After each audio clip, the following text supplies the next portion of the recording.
अस्सलामुअलैकुम guys, welcome to my channel SI guidance. तो guys, आज की वीडियो में हम एक अनदर टॉपिक पे डिस्कस करेंगे जिसका नाम हेमोग्लोबिन है या एचबी है, शॉर्ट फॉर्म। आप में से बहुत सारे लोगों ने सुना होगा, जब आपके ब्लड टेस्ट किया जाता है तो उसमें हेमोग्लोबिन टॉप पे आता है, एचबी। तो इसके कम होने से या ज़्यादा होने से डिजीज़ होता है, बीमारी हो सकता है। तो हेमोग्लोबिन पे आते हैं, हेमोग्लोबिन है क्या?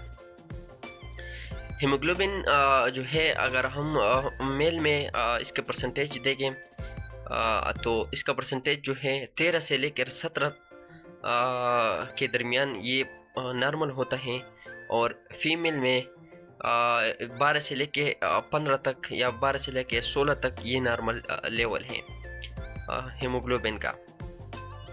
अच्छा, मैं आपके साथ पिक्चर भी शेयर करूंगा। आप लोगों ने पिक्चर में देखना है, जो हेमोग्लोबिन टॉप पे आ रहा है या फर्ज नहीं है कि टॉप पे आता है, ये बीच में भी आ सकता है। लेकिन जब आपका टेस्ट किया जाता है तो ये देख लें आप, तो इसमें जो हेमोग्लोबिन आपको दिख रहा है ये अभी नॉर्मल लेवल है।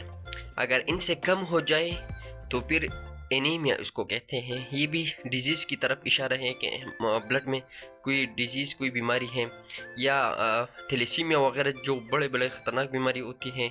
कैंसर भी होता है ब्लड में, जिसकी वजह से हेमोग्लोबिन बहुत ज़्यादा कम हो जाता है, और अगर ज़्यादा हो जाए तो इसको एरिथ्रोसाइटोसिस कहा जाता है, एरिथ्रोसाइटोसिस।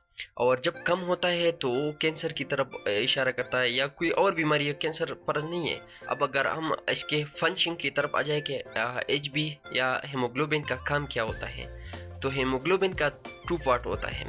एक हीम होता है, 2 हिस्से होते हैं हेमोग्लोबिन का। एक हीम होता है, एक ग्लोबुलिन होता है।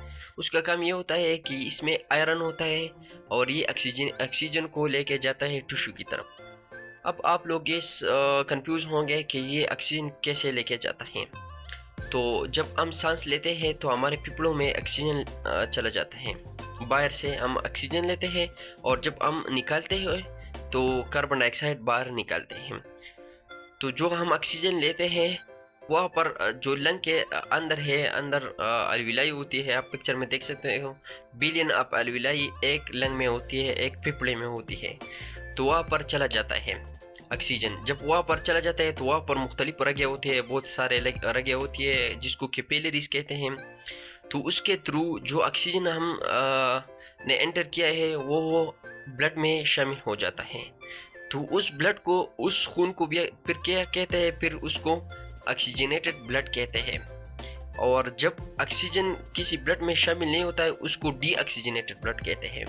तो ऑक्सीजनेटेड ब्लड फिर बन जाता है, फिर वो हार्ट की तरफ चला जाता है, और फिर वहाँ से क्या करता है, वहाँ ऑल बॉडी में टिश्यू की तरफ चला जाता है। तो हेमोग्लोबिन का काम क्या होता है? उसका काम ये होता है कि वो ऑक्सीजन को लेके जाता है, पहले तो लंग से हार्ट की तरफ, फेफड़ों से दिल की तरफ, और फिर दिल से पूरे बॉडी के तरफ लेके जाना। ये काम किसका है? ये हेमोग्लोबिन का काम है। तो एक हेमोग्लोबिन का काम अगर हम 1-2 अल्फाज में कहें हेमोग्लोबिन का काम क्या होता है, तो हेमोग्लोबिन जो है हमारे खून का एक हिस्सा होता है, जिसका काम ऑक्सीजन को, जो हम सांस लेते हैं और उसमें O2 होता है, ऑक्सीजन होता है, वो लेके जाता है हमारे टिश्यू की तरफ, हमारे ओवरऑल बॉडी में वो स्प्रेड करते हैं, वो लेके जाते हैं और स्प्रेड करते हैं, फैलाते हैं। तो ये ऑक्सीजनेटेड और डीऑक्सीजनेटेड लेके जाना और लेके आना, ये किसका काम है? ये हेमोग्लोबिन का काम है। जो ऑक्सीजन लेके जाता है और कार्बन डाइऑक्साइड लेके आता है, तो ये काम हेमोग्लोबिन का है। तो हेमोग्लोबिन हमारे खून का हिस्सा है और बहुत लाजिमी, बहुत ज़रूरी पार्ट है हमारे ब्लड का और हमारे बॉडी का। तो जब ये कम हो जाता है तो एनीमिया होती है, और जब ये ज़्यादा हो जाता है तो फिर एरिथ्रोसाइटोसिस हो जाता है। तो कम होता है या ज़्यादा होता है, ये फिर बाद में जब टेस्ट होते हैं वगैरह होते हैं तो उसमें पता चलता है कि बीमारी कौन सी बीमारी है। ये अपने डॉक्टर पे छोड़ना है, लेकिन मैं जस्ट आप लोगों के साथ हेमोग्लोबिन पे डिस्कस कर रहा था कि आप में से बहुत सारे लोग हेमोग्लोबिन सुना होगा कि हेमोग्लोबिन क्या है, क्या है, क्या है। टेस्ट में आता है, फर्स्ट नंबर पर हेमोग्लोबिन आता है, तो ये क्या है, तो मैं ये समझा रहा था। और अगर वीडियो अच्छी लगी हो तो please subscribe my channel and like this video. Thank you guys.